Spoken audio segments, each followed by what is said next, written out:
All right, so I'm here with Mr. Joe Estevez, big fan, and we're here in Griffith Park. We were shooting some scenes for a movie I'm making called Psychotropic Women. And What's it called? It's called Psychotropic Women. Psychotropic Women. Yeah. I love it. My wife was asking. She's a big fan of yours, by the way. Really? Already. Oh, thank you. I showed your pictures and your bios and your. Yeah. Did you see Sir Isengord that you're in? She was with me helping me do the voice. Oh yeah. Yeah. We did it in her closet. You know? Yeah, I remember you were telling me you were in her closet doing that. Yeah. Yeah. But let me say this first, Dylan. It's just a pleasure and to work with you. I just when I did that Isengord voiceover, I said, man, this gal comes from a totally different place, and I really appreciated that, and I appreciated you that you made what you want to say. Thank you so much, Joe. And not for what you think other people want to say. And well, my friend actually wrote that dialogue for Sir Isengord. I didn't write that stuff. Yeah. It's my friend's character, Ezra Paler, who wrote all of Sir Isengord's lines. I came up with more of the overarching plot around that, but it was a character that Ezra had actually made before we came up with the movie itself.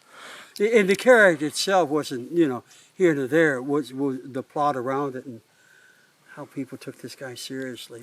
Yeah. Well, it's a little bit of a cautionary tale in how there are sort of modern Sir Isengords that we take a little too seriously, and what's actually coming out of their mouth is just nonsense. College professors, generals in the army, presidents of countries, internet celebrities. Absolutely, that these people should be in a. I don't want to put him in a cage, but put him in Tennessee sometime. In Tennessee. And back in the hills where, but I don't mean to gush, but no, I admire your work. I wish there were more people out there, filmmakers, were doing what they, in their heart, feel they should be doing, because your work talks to the heart. I really appreciate that, Joe. Thank you. That's the magic. That's what this film business should be about. Anyway, I'm babbling on. Oh, no worries at all. I really wanted this to be more conversational anyway. Yeah. But I guess the first question I wanted to ask is, and we actually just were with Scott Shaw a little earlier today, his films were known for being very unscripted and improvisational. Avant-garde. Yes, and I wanted to know, and also just what we were doing now, you actually kind of, took initiative in terms of, you just suggested doing some improvisational stuff as we were shooting just now. So I want to know, how you approach, kind of acting in a more unconventional sense if there's no script, or I'm sure you've been in a lot of sets that are not conventional Hollywood sets. A lot is different. Yeah. And of course now you're on cinema, which also is not exactly a conventional television series or film, so to speak. Yeah. So I want to know, kind of when you maybe first started becoming aware of, that type of dynamic, and then how that's kind of influenced your work throughout your life. Yeah. I always thought of film, or in acting in particular, is that if you can't say it any other way, you use your voice. But we speak so much with our body, and especially in film with our eyes. Yeah. And just the little gestures of our mouth, and you look at silent films and how they were able to communicate. Some of them marvelously. Bring tears to your eyes, Agreed. And I always thought that as my mantra, to use my voice almost as a last resort. Interesting. Do you consider yourself more of a physical actor then? No, just I like to. I think that, I don't mean to be getting too airy. No. But when you think something as an actor, the camera hears it. The camera picks up so much more than than you think it does. I watch Bobby Duvall. There's a story about him, and the director says he's not doing anything. And the final print, of course, he was absolutely brilliant. Sometimes not doing anything is doing everything. Right. Yeah, that makes sense. Just be still and feel the space. And, Absolutely. But I like improvisation because it's very stimulating, and also because I'm lazy. I don't like memorizing lines. Same. I mean, so I like that. And when a director tells you just go with it, I really try to take advantage of that. But so improv, and with Donald G. Jackson, right? He kind of right. Donald G. and Scott. I got we don't need no stinking strips, right? It's like, okay, man. And would that have been the first time that you were acting in something with no script? Pretty much, yeah. Because before I came to Hollywood, I didn't come out here till I was 27. Okay. And I worked on stage for 6 years. Interesting. And where would you have been working on stage? Dayton, Ohio, right? All around. That's where your family's from, right? Yeah. And I'd work in a factory. I had a family. I worked in a factory during the day. I'd do stage at night. And, and to come out here, and I thought stage was phony. But when I saw how it spoke without speaking, I thought, I fell in love with it. First film I did, I fell in love with it. What was your first film? It's called Pretty Boy Floyd. Oh, right. And Martin was in that too? Yeah. We played brothers. Wow, that's amazing. Yeah. And there's a film coming up that they just pitched to us that we may play brothers again. Oh, that would be amazing. Yeah, they're old brothers. So it's kind of full circle, That would be amazing. It would. I'd like to do it just to work with him. It'd be fun. Yeah. But I look at actors and I think what you do and what the court gesture did back when actors were, but he could make fun and have fun and with the king and insult him. Jester's privilege. And the king would laugh. And, right. And I think that basically is what we actors should be doing. And the tripe that's out there that passes off as entertainment. Great film stuff, great action stuff. But it's like cotton candy. It's gone, and Right. Yeah. There's nothing that, something. I don't know if you ever saw the film My Dinner with Andre. I love it. Well, Lloyd from Trauma actually worked on that. Oh, he did. Yeah, some of his crew. I saw his name. Yes. Yes. I was watching it. Yeah. I thought that film was brilliant. It was brilliant. I saw there was a film, Weeping Camel. Brilliant. I think Japan. No, not Japan. I'm thinking Women in the Dunes, which was brilliant. I think that was. I don't think there was any words in that. But and of course, silent films. Yeah, but it wasn't a silent film. It wasn't a silent film, but just a film with no dialogue. Woman right, because silent films can have dialogue as well. Yeah. And the human nature of it, that I don't want to do the whole film, but this woman had lost her husband, and they brought in this guy, and said, and they, he was held as kind of a slave, but she said, this is your husband. This is not her husband. And his job was to shovel her out of the dunes every day, and the salmon come in at night, in the morning, and shovel her out. And as the film progresses, they become husband and wife, and they become very much in love and very much, it speaks to human nature. And, I appreciate things like that. I appreciate films that say something. And shame on us as an audience that we don't have the patience to listen to a film and let the plot develop in order to, you were talking about Soultaker, which is one of my favorite films. That was 1989, 1990, and it had a plot line, and you had to be patient to let that plot line develop. It's a slow burn. Yeah, but now, it's like somebody has to die. Right. The first page of the script. Right. And, you need blood, and all this, and this is, there's a formula, a horror movie formula. Yeah. And, but I think it's like everything. It's full circle. Mm-hmm. You know, it's full circle.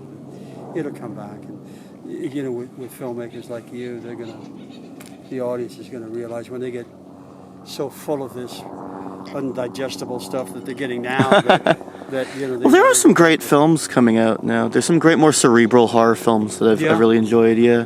Ari Aster's work I'm particularly fond of. If you've ever seen Hereditary and Midsummer, although he just made a new film that is probably his most confusing, which is called Beau is Afraid. And a lot of people actually have rejected that movie, and it didn't do well, even though his last two movies were big hits.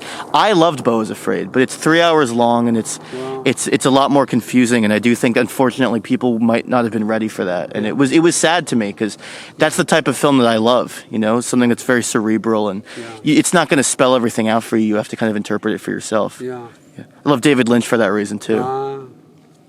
You ever see Clockwork Orange? Yeah, of course. Whoa, wonderful movie. That reminds me of you of me, huh? Yeah. Wow, I'm flattered. You know, yeah, it's the same kind of, you know, the madness, the freaking madness of it all, you know? Yeah. Well, I'll say this, I probably don't do as many takes as Kubrick, that's for sure. Yeah. But, anyway. Thank God Kubrick didn't discover a digital video, huh? He would have never stopped doing takes. Yeah. Well, but I don't know. I got a lot to say, and I got nothing to say. I guess, you know, going off of that, what do you think? Because I've recently had the chance to shoot on film, but you know, most of my work, just for obviously budgetary reasons and also just in general, is shot on video, as are most people working in, you know, even medium budget, even high budget stuff mostly is shot on video now. And you started obviously acting in things shot on film, but then you were probably in things that were shot on video before most other actors.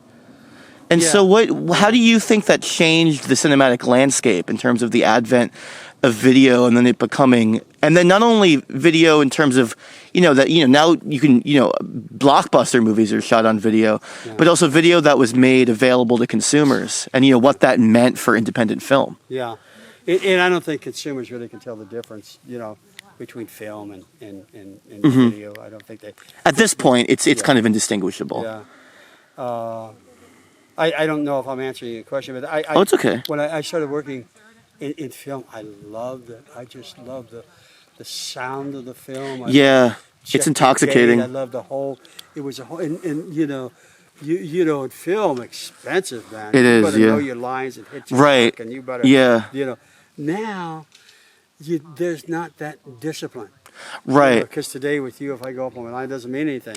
Right. But if you were shooting on film, I better know those lines. Exactly, and I actually have... It's costing you money. I have recently been shooting on Super 8, actually. Good, man. Yeah, but unfortunately, today we shot just on video. Yeah. Although I like this camera a lot, so it's not a big deal. But yeah, no, it is... I definitely noticed that difference of it's beautiful, but there's also quite an anxiety to it. Yeah.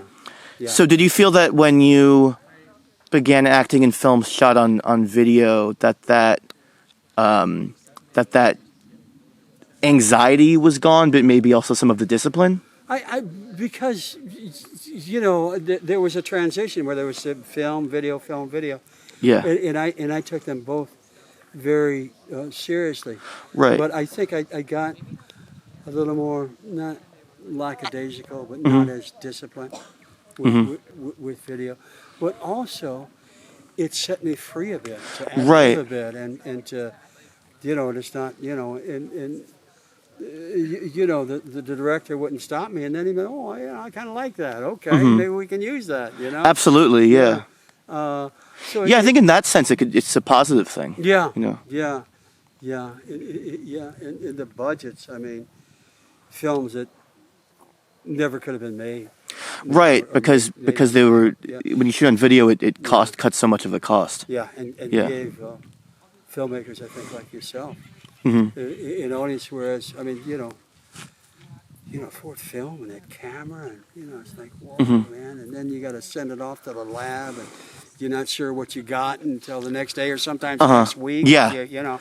It's very nerve-wracking because then what if it doesn't come out? Yeah. And then you lost that location, and what are you gonna do? Yeah. No, I've been there recently because only recently did I start shooting on film, but it's a total. It feels like you're in a different world. Yeah. Feels like you're in a whole different world. Yeah.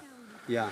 Do you remember the first film you were in that was shot on video as opposed to film, and if there was a palpable difference that you felt? I do not. In terms of no? Oh, okay. That's all right. Yeah. I think though video early mid '90s it just came. It was everywhere. You go down to the film market and everybody was shooting video. And there was Interesting. At the American Film Market? Yeah, the one in Santa Monica, and there was the market had so much. I hate to call films product, but product. Right. Yeah. No. Unfortunately, that is how it's. They could use that now.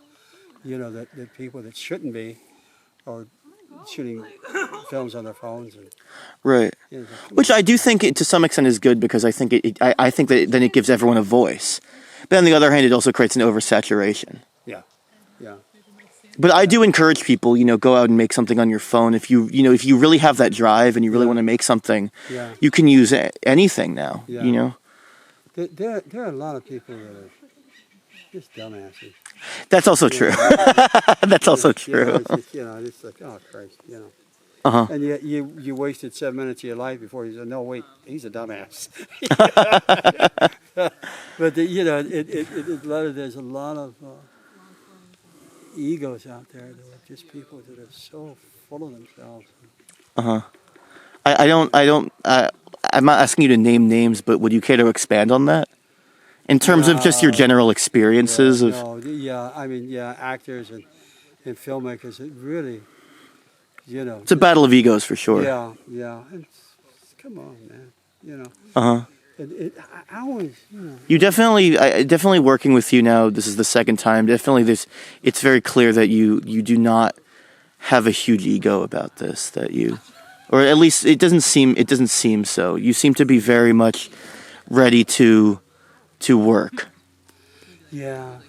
Dylan, I think... Like, you seem grateful for each of your experiences. You don't seem... a lot of actors, especially, who have been working for so long and in as many films as you have, might be a bit more jaded.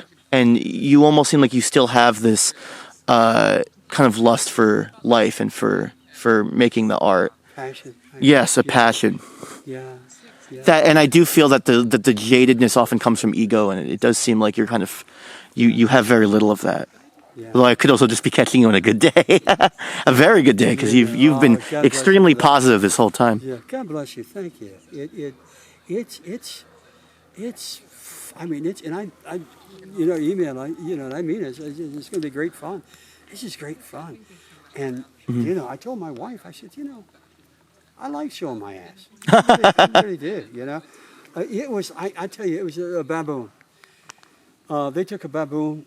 Baboons, the leader of the baboons, has the brightest ass. Right. Okay. Yeah. So they took a run-of-the-mill baboon out of the baboon cage and painted his ass bright blue. This was an experiment that was done? Put him back in the cage, and he was the unquestioned leader. That's incredible. Unquestioned leader. And then after a while, when the blue paint started to fade, he faded back into just... Interesting. I feel that way about myself, When I'm standing on that rock and I'm showing my ass, I'm cocking a walk, man. Right. I feel a little like that too. Showing my ass. When I get down off that rock and finish showing, right when you're back on the road, I like to go back into just being a regular guy. Just smoke. And I like that anonymity. Is that the word of it? Anonymity. Yeah. Easy for you to say, but just life is so much bigger and so much more mysterious and grander than what we do in films and such. And I think that's true. I've gotten to a place in my life that I want to live in that grandeur of the place. I want to come to a place like this. Enjoy the magic of it. Yeah, because truly there's just an incredible beauty to this area. Yeah, and this is all over the world, We we pass these things and we don't look, you know.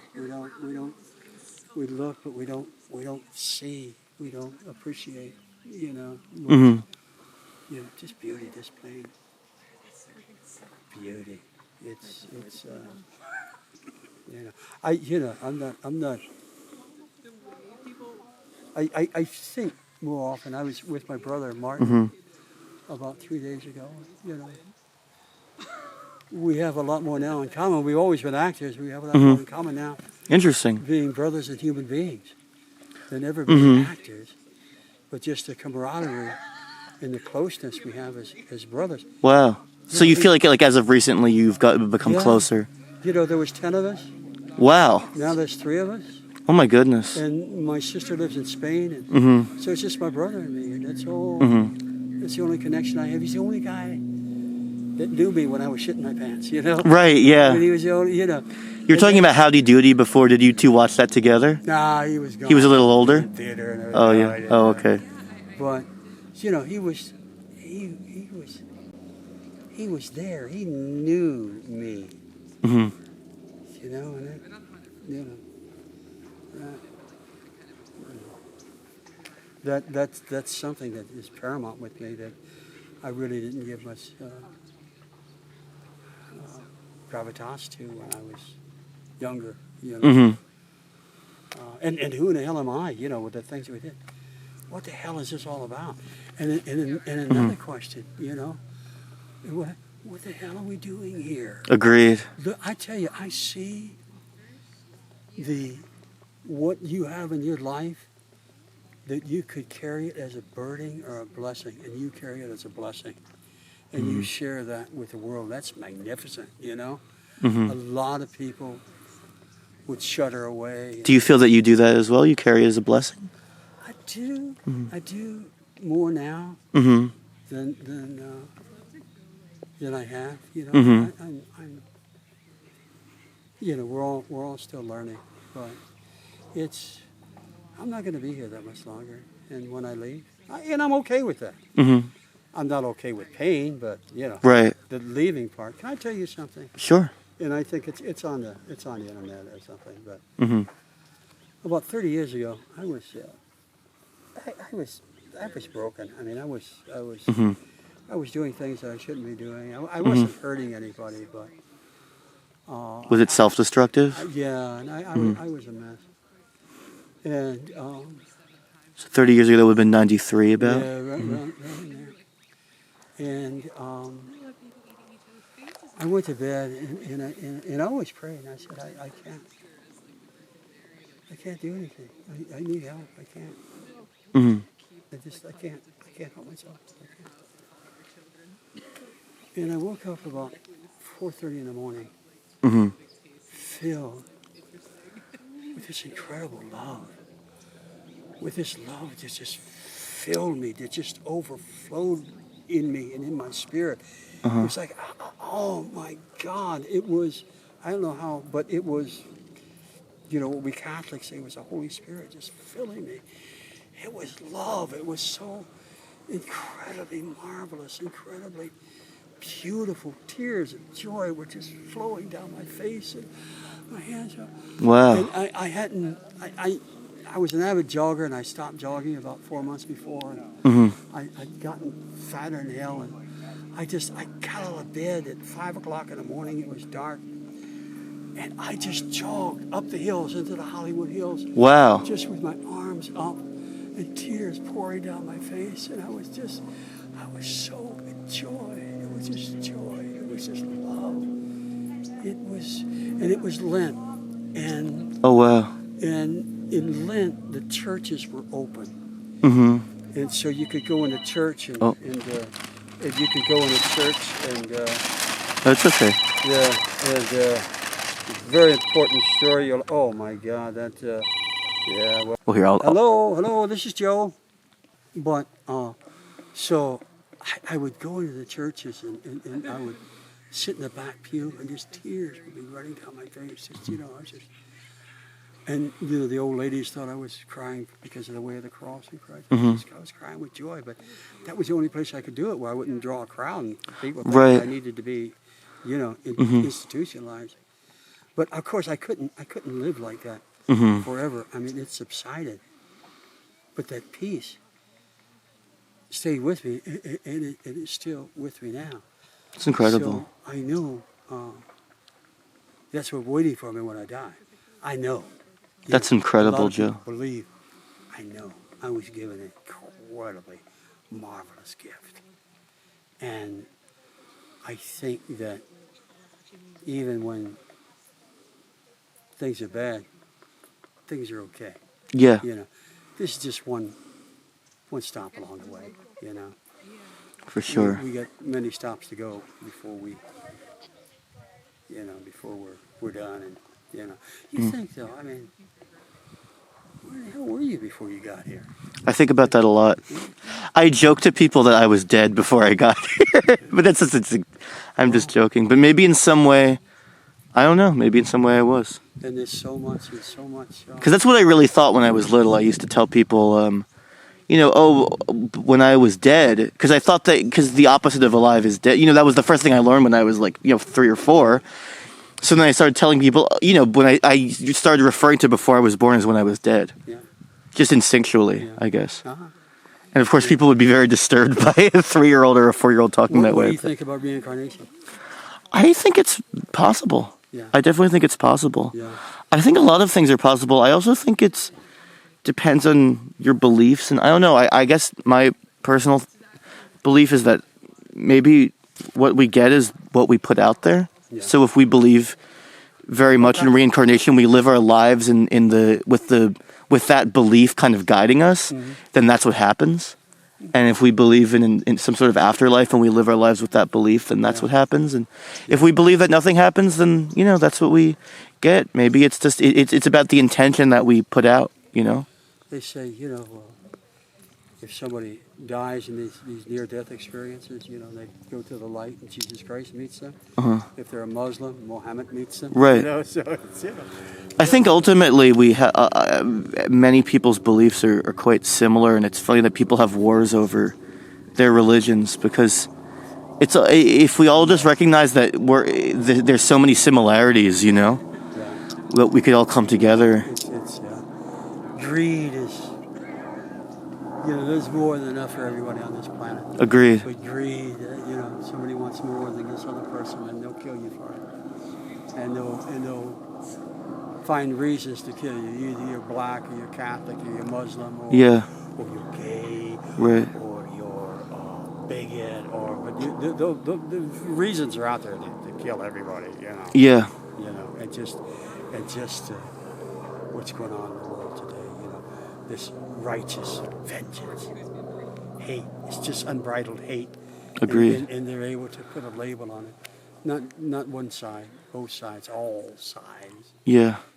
And having a clue what the hell they're doing here is so. I guess none of us know, really. Garbage that they just don't see the common, most marvelous beauty. Yeah.